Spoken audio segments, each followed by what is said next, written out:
요한복음 3장 16절. 다 찾으셨으면 우리 다 함께 한 목소리로 말씀 읽도록 하겠습니다. 하나님이 세상을 이처럼 사랑하사 독생자를 주셨으니 이는 그를 믿는 자마다 멸망하지 않고 영생을 얻게 하려 하심이라. 아멘. 하나님께서 저와 여러분들을 하나님 앞에, 거룩하신 하나님, 좋으신 하나님 앞에 이끌어 주시고 인도해 주신 줄 믿습니다. 이렇게 하나님 앞에 있다는 것 자체가 저와 여러분들에게 큰 은혜와 축복인 줄 믿습니다. 특별히 하나님이 사람 앞에 함께 계신다는 것은요, 다른 어떤 기적과 비교할 수 없는 큰 기적입니다. 그 기적을 우리가 지금 누리고 있는 거예요. 이 사실을 꼭 기억하시고 하나님이 내 앞에 계시다는 것에 감사하며 살아가는 저와 여러분이 되시기를 바랍니다. 오늘 말씀은 요한복음 3장 16절입니다. 오늘 요한복음 3장 16절은 이렇게 말씀을 시작하고 있습니다.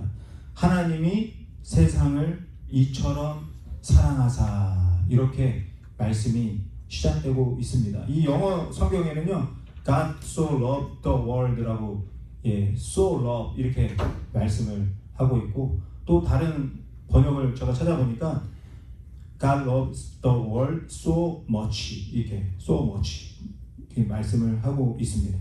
이처럼 사랑하사, 이 말을 이렇게 번역을 하고 있는데요. 이처럼 사랑하사라는 이 말 속에서 우리가 무엇을 느끼고 계신가요? 이 짧은 구절, 이처럼 사랑하사, 너무 짧지만 이 구절 안에 사람의 말로는 다 표현할 수 없지만 표현을 너무 하고 싶은, 그래서 절제되어져 있는 그 말이 이 안에서 보여지고 느껴질 수가 있습니다. 저는 요한복음 3장 16절을 볼 때 생각나는 장소가 있습니다. 생각나는 장소가 뭐 이스라엘의 골고다 언덕이 아니라 저기 서울 마포구 합정동에 있는 양화진이라는 곳입니다. 그 양화진에 가면은 양화진 외국인 선교사 묘원이라는 그런 곳이 있습니다. 양화진 Foreign Missionary Cemetery 이렇게 되어져 있는 곳인데요. 한강 바로 옆에 있어요.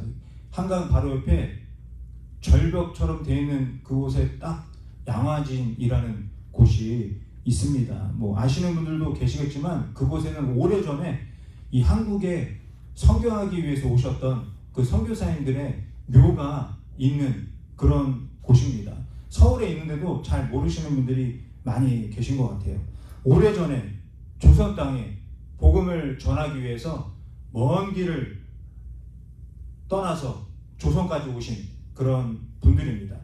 지금도 미국에서 한국으로 비행기 타고 가려고 그러면 한 10시간, 뭐 이렇게 동쪽이나 서쪽이나에 따라서 다르지만 10시간 넘게 그렇게 걸립니다. 그리고 지금도 배를 타고 가면 한 달 정도 걸린다고 그래요. 그런데 그 옛날에 아주 오래전, 비행기도 없고 배만 타고 갈 수밖에 없는 그 시절에 그 태평양을 건너서 조선까지 갔으니 얼마나 오래 걸렸겠습니까? 그렇게 먼 길을 고생하며 갔지만 선교사님들은 조선 사람들한테 환영을 받지 못했습니다. 왜 그랬겠어요? 처음 보는 그런 얼굴 모양, 뭐 생김새, 말하는 거 너무 다르니까 환영받는 게 아니라 막 경계 대상이었고 또 의심의 대상이었습니다. 그리고 그 당시에 그 외국 사람들한테 금교령이라는 것이 내려졌어요. 복음을 전하고 이상한 얘기를 하는 것을 금하는 그런 금교령이 내려져 있었습니다. 그래서 자유롭게 복음을 전하고 사람들을 만날 수가 없었어요. 그래서 선교사님들이 생각해낸 것이 무엇이냐? 학교를 지어야겠다, 병원을 지어야겠다, 이렇게 생각을 한 겁니다. 그래서 학교에서 아이들에게 가르치면서 복음을 전하고 또 병원에서 환자들을 치료하면서 또 복음을 전하는 그런 일들을 우리 선교사님들이 했습니다. 학교와 병원을 세워서 예수님의 사랑을 나누고 전한 것입니다. 이렇게 좋은 일이 많이 있었습니다. 하지만 좋은 일만 있었던 것은 아닙니다.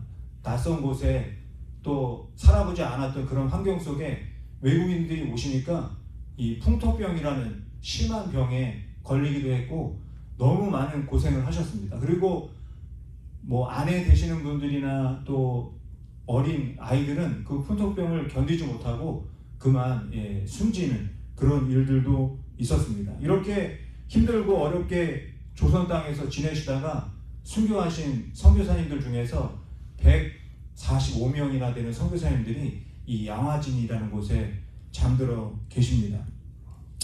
그곳에 보면요, 어떤 기념관 빌딩이 있는데 그 빌딩 그 이름이 양화진 홀인데 그 안에 문을 열고 딱 들어가면 이 앞에 어떤 글씨가 딱 새겨져 있습니다. 어떤 글씨인지 사진을 한번 보여주시면 볼 수가 있는데요. 하나님이 조선을 이처럼 사랑하사, 이렇게 그 기념관 안에 적혀져 있습니다.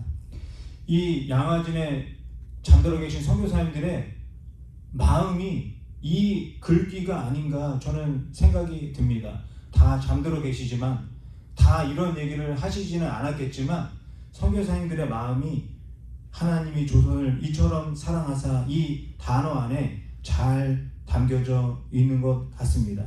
조선하고는 아무 상관도 없는 외국 선교사님들에게 조선을 사랑하시는 하나님의 간절한 마음이 이 안에 잘 담겨져 있는 것 같습니다.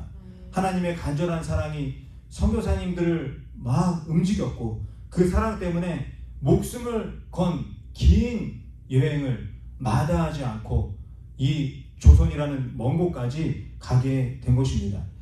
요즘에는 이 대한민국이 많은 사람들한테 많이 알려져 있습니다. 뭐 여러 가지 문화, 뭐 비디오 때문에 많이 알려져 있는 것 같아요. 제가 어제 길을 가다가 어떤 자동차를 봤는데 우연히 봤는데 그 번호판에 뭐라고 써 있는지 짐작이 가실까요? 저도 그거 보고 깜짝 놀랐습니다. 뭐라고 써 있냐면 세 글자 번호판에 BTS라고 적혀 있는 것을 제가 보고 깜짝 놀랐어요. 그래서 너무 웃겨가지고 제가 사진을 딱 찍어놨는데 그 정도로 이제 한국이 많이 유명해졌습니다. 하지만 이 조선이었을 그 당시에는 어땠나요? 조선이 어디에 붙어 있는지도 모를 정도로 정말 작고 조그만한 나라였습니다.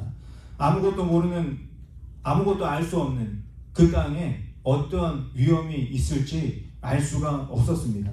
그런데도 하나님이 조선을 이처럼 사랑하사 이 마음으로 외국 선교사님들이 선교하기 위해서, 복음을 전하기 위해서 그곳까지 가신 것입니다. 이 짧은 글귀 속에서 조선을 너무나 사랑하시는 강렬한 하나님의 사랑을 느낄 수가 있습니다. 그리고 그런 하나님의 사랑 때문에 조선까지 찾아오신 선교사님들의 사랑도 볼 수가 있습니다. 한국에 있는 동안에 제가 이 양화진에 뭐 많이 가보지는 못했습니다. 그러나 자꾸 생각이 나고 생각이 날 때마다 그 감동이 지금도 생생합니다. 양화진 기념관에서 밖으로 나와서 보면요, 그 많은 선교사님들의 묘가 있는 분도 있고 없는 분도 있습니다. 그리고 그 선교사님들 기념하기 위해서 이렇게 비석을, 묘비를 세워놓은 곳이 정말 많이 있는데요. 그 중에서 루디 캔드릭이라는 선교사님의 묘비가 있습니다. 그 묘비에는요 이렇게 적혀 있어요. 이 선교사님은 사진에서 보는 것처럼 여자분이신데 If I had 1,000 lives to give Korea, should have them all, 이렇게 적혀져 있습니다. 만일 나에게 줄 수 있는 1,000개의 생명이 있다면 그 모두를 한국에 바치겠습니다. 이렇게 선교사님이 고백을 하고 있습니다. 정말 엄청나지 않습니까? 한 영혼을 위해서 나에게 1,000개의 생명이 있다면 그 생명을 다 바쳐서 그 한 영혼을 예수님의 품으로 인도하겠다는 선교사님의 사랑이 느껴지지 않습니까? 하나님의 사랑이 얼마나 가득하면 알지도 못하는 그 사람들을 위해서 이런 고백을 할 수가 있겠습니까? 또 헐버트 선교사님이라는 분도 유언을 남기셨습니다. 이 선교사님은 나는 웨스트민스터 사원보다 한국 땅에 묻히기를 원한다, 이렇게 고백을 하고 있습니다. 이 헐버트 선교사님은 한국 사람보다 한국을 더 사랑하셨던 선교사님이셨습니다. 그리고 우리가 잘 알고 있는 언더우드 그 선교사님의 가정은 4대에 걸쳐서 할아버지, 아들, 어떻게 되는 거예요? 그러니까요. 아유, 엄청난 시간에 걸쳐서 한국을 사랑하셨던 그 가문으로 아주 유명합니다.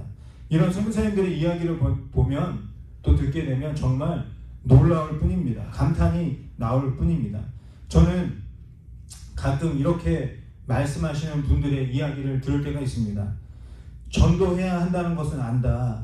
그래서 전도는 하지만 사람들이 예수님을 믿고 안 믿고는 하나님께 달려있는 거 아니냐, 뭐 이렇게 이야기하는 이야기를 들을 때가 있습니다. 신학적으로는 맞는 말입니다. 그렇지만 저는 이 말에 100% 동의할 수가 없습니다. 전도는 어떤 의무 사항이 아닙니다. 전도는 사랑으로 하는 것입니다. 저와 여러분이 하나님의 사랑으로 가득하고 예수님을 그 누구보다도 사랑한다면, 그렇다면 이런 식으로 말할 수가 없는 것입니다. 하나님의 사랑으로 가득하다면 복음을 전하는 저와 여러분의 말과 태도가 이렇게 건조할 수가 없는 것입니다. 망망대해를 목숨 걸고 건너가신 그 선교사님들을 생각해 보시기 바랍니다. 만약에 선교사님들이, 조선 사람들이 예수님을 믿든 안 믿든 나는 그냥 복음만 전하면 된다, 이런 식으로 말씀을 하셨을까요?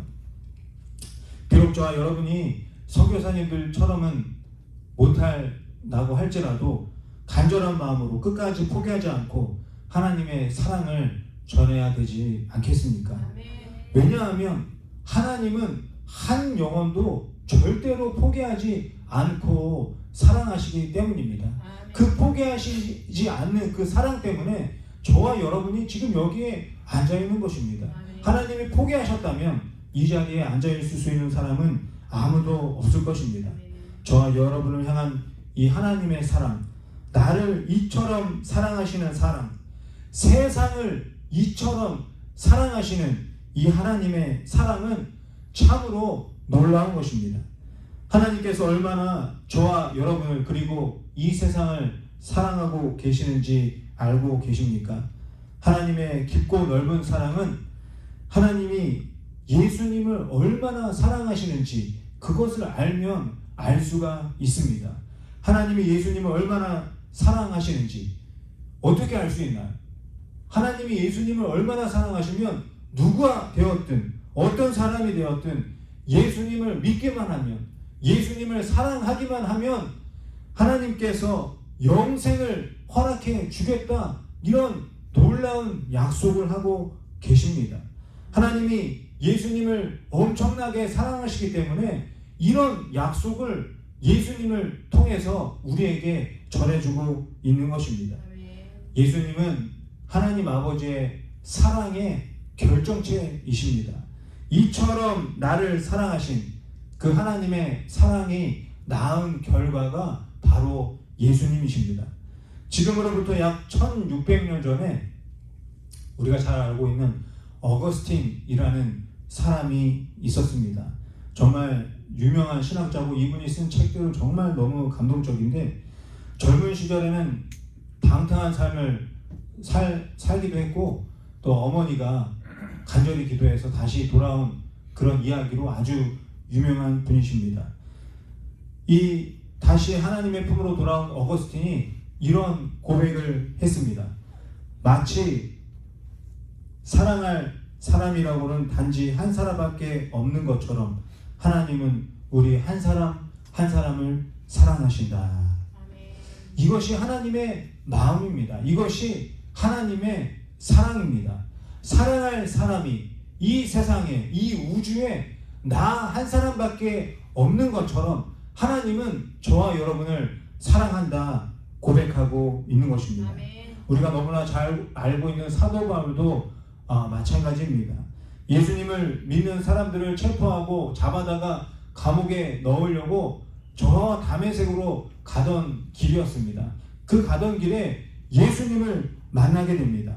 나를 사랑하셔서 십자가에서 피 흘려 죽으신 예수님을 만납니다. 길에서 만난 예수님을 통해서 하나님의 놀라운 사랑을 깨닫게 되고 그 사랑을 고백한 말씀이 로마서 8장 35절에서 39절에 기록되어져 있습니다. 우리 이 말씀 사도 바울의 고백이지만 나의 고백이라고 생각하고 우리 함께 말씀을 읽어보도록 하겠습니다. 누가 우리를 그리스도의 사랑에서 끊으리요? 환난이나 공고나 박해나 기근이나 적신이나 위험이나 칼이랴. 기록된 바 우리가 종일 주를 위하여 죽임을 당하게 되며 도살당할 양같이 여김을 받았나이다 함과 같으니라. 그러나 이 모든 일에 우리를 사랑하시는 이로 말미암아 우리가 넉넉히 이기느니라. 내가 확신하노니 사망이나 생명이나 천사들이나 권세자들이나 현재일이나 장래일이나 능력이나 높음이나 기쁨이나 다른 어떤 피조물이라도 우리를 우리 주 그리스도 예수 안에 있는 하나님의 사랑에서 끊을 수 없으리라. 예수 그리스도를 보내주신 하나님의 사랑에 대한 이 사도 바울의 간절한 고백이 이 말씀에 잘 담겨져 있는 것 같습니다. 사도 바울이 이렇게 고백합니다. 하나뿐인 아들 예수님을 십자가에서 못 박히기까지 내어주신 그 하나님의 놀라운 사랑은 그 어떠한 것으로도 끊을 수 없습니다. 고생도 난관도 증오도 배고픔도 위협도 협박도 끊을 수 없습니다. 죽음도 끊을 수 없습니다. 경제적인 어려움도 하나님의 사랑을 끊을 수 없습니다. 세상이 나를 인정해 주지 않는 것 같은 외롭고 고독한 상황 속에 있을지라도 그럴지라도 하나님의 사랑은 끊을 수가 없습니다. 살아있는 것이든 죽은 것이든 천사적인 것이든 악마적인 것이든 생각할 수 있는 것이든 생각할 수 없는 것이든 그 어떠한 것이든지 절대 저와 여러분을 하나님의 사랑에서 떼어놓고 끊을 수 있는 것은 아무것도 없습니다. 이런 놀라운 사랑을 하나님께서 저와 여러분에게 베풀어 주셨습니다. 하나님의 사랑은 절대 끊을 수가 없습니다. 그렇다면 하나님께서 왜 저와 여러분에게 이처럼 사랑을 베풀어 주셨을까요? 제가 처음에 말씀드린 선교사님들이 무엇 때문에 머나먼 외국까지 가셨는지 그것을 생각해 보면 쉽게 생각할 수 있습니다. 하나님의 사랑은 나를 움직이게 만듭니다. 그리고 이처럼 사랑하는 하나님의 사랑을 나누게 하시는 것입니다. 하나님의 사랑을 가지고 이웃을 이처럼 사랑하기를 원하시는 것입니다. 원수 같은 이웃이라고 할지라도 이처럼 사랑하며 살아가는 저와 여러분이 되기를 원하시는 것입니다. 온 세상에 하나님의 사랑이 가득하길 원하시면서 하나님께서 저와 여러분에게 먼저 이처럼 사랑을 베풀어 주셨습니다. 제가 지난 4월 말인가에 어떤 뉴스를 본 적이 있는데요. 이제 5월이 되니까 어버이날이 다가오잖아요. 그래서 신문사에서 조사를 했나 봐요.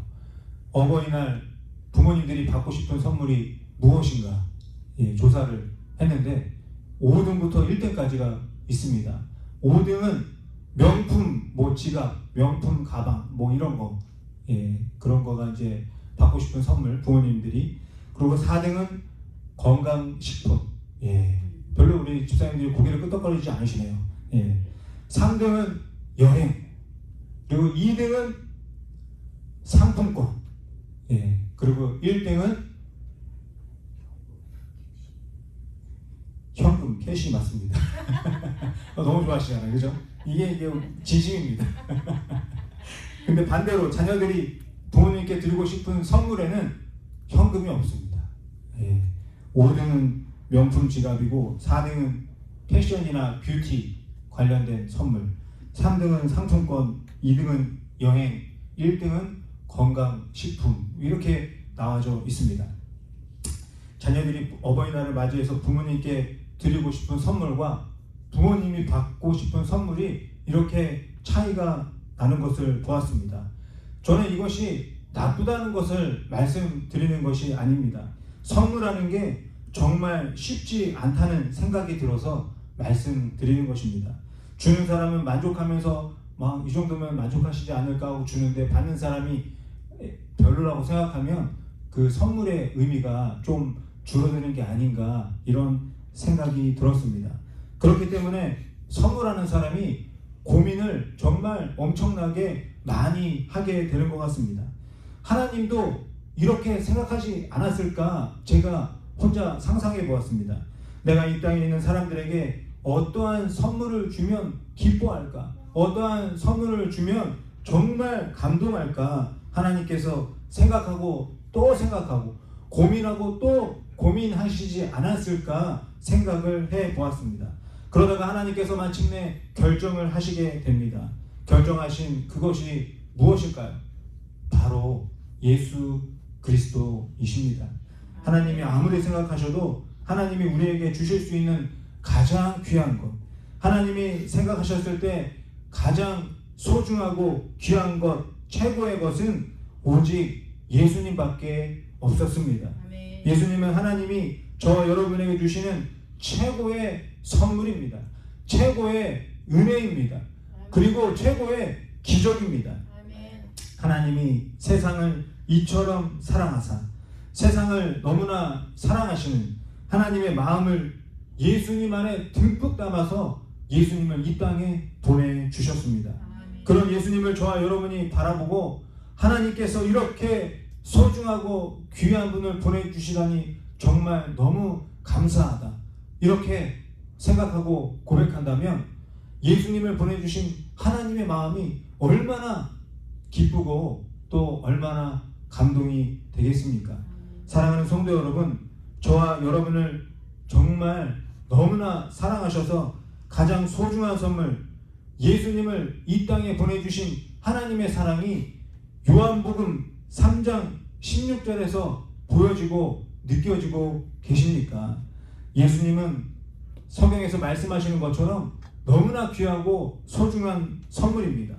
가장 귀하고 소중하다는 것을 이 성경에서는 하나뿐인 독생자, 하나뿐인 외아들, 이렇게 기록을 하고 있습니다. 2000년 전 이스라엘에는 아들이 소중했습니다. 더군다나 그 아들이 독자라면 더 소중한 그런 아들이었습니다. 하나뿐인 아들, 독생자, 이 말 안에 하나님께서 너무나 소중하고 귀하게 여긴다는 그 마음이 기록되어져 있는 것입니다. 하지만 예수님은 하나님께만 소중한 분이 아니시죠. 저와 여러분에게도 소중한 분이신 줄 믿습니다. 아멘. 왜냐하면 우주 만물을 창조하시고 통치하시는 전능하신 하나님께 가장 소중한 분이 예수님이라면 피조물인 인간에게 예수님이 가장 소중한 존재가 되는 것은 당연한 일일 것입니다. 예수님은 사람의 말로는 표현할 수 없을 만큼 소중한 분이고 귀한 선물입니다. 하나님은 저와 여러분에게, 그리고 이 세상에 이토록 귀하고 소중한 예수님을 보내주셨습니다. 왜 보내주셨나요?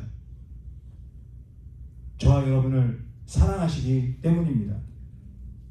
예수님이 이렇게 귀하고 소중하다면 예수님을 알지 못하고 살아가는 나의 남편이나 아내, 또 부모님이나 자녀, 또 나의 친구가 있다면 예수님을 소개해야 하지 않겠습니까? 어떤 마음과 태도로 예수님을 소개해야 하겠습니까? 이처럼 사랑하신 하나님의 마음으로 예수님을 전해야 할 것입니다. 이 세상에서 가장 귀하고 소중한 것을 소개하는 그런 마음을 담아서 전해야 하는 것입니다. 우리가 예수님을 이야기하고 예수님을 전할 때 아무런 감동이 없다면 그 이야기를 듣는 사람도 금방 알 것입니다. 예수님 별거 아닌가 보네. 이렇게 보게 될 수도 있습니다. 나의 태도 때문에, 나의 모습 때문에 그렇게 보여줄 수가 있다는 것입니다.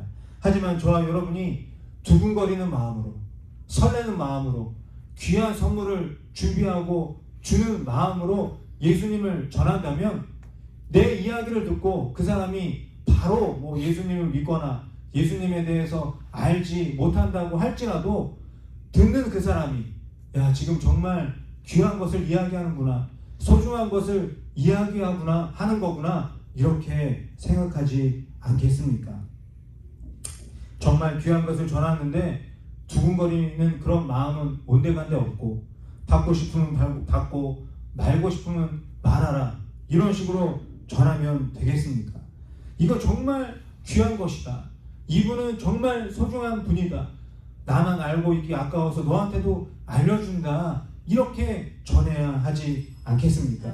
그리고 정말 소중한 것이라고 믿는다면 상대방이 알고 깨달을 때까지 말해주고 또 말해주고 싶지 않겠습니까? 반복해서 말하고 또 말해도 지치지 않을 것입니다. 왜 그렇겠습니까? 이처럼 사랑하는 그 하나님의 사랑이 예수님 안에 가득하게 담겨져 있기 때문입니다. 지금 우리에게 필요한 것은 바로 이처럼 사랑하사, 그 말씀 속에 담겨져 있는 하나님의 간절한 마음이 필요한 것입니다. 예수님을 이 땅에 보내주신 하나님의 사랑을 100% 표현할 수 있는 간절한 마음이 저와 여러분에게 필요합니다. 이처럼 사랑하사, 이처럼 나를 사랑하시는 하나님의 사랑을 기뻐하시고 감사하시기 바랍니다.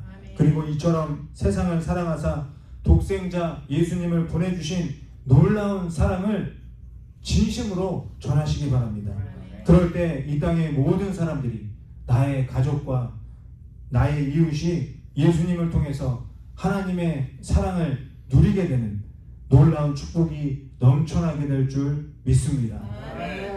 하나님이 나의 남편을, 나의 아내를, 하나님이 나의 부모님을, 나의 자녀를, 하나님이 나의 이웃을 이처럼 사랑하사 독생자를 주셨으니 이는 저를 믿는 자마다 멸망하지 않고 영생을 얻게 하려 하심이라. 하나님의 사랑의 결정체인 예수님을 이 땅에 보내주셨다는 것을 기억하며 살아가시기 바랍니다. 이처럼 사랑하시는 하나님의 은혜와 축복에 항상 감사하시고 감격하며 살아가시기 바랍니다. 그리고 더 나아가서 이처럼 사랑하시는 하나님의 사랑을 이 세상 모든 사람들에게 있는 그대로 전하고 나누는 저와 여러분이 되시기를, 그리고 하와이 순복음교회가 되기를 예수님의 이름으로 간절히 축원드립니다.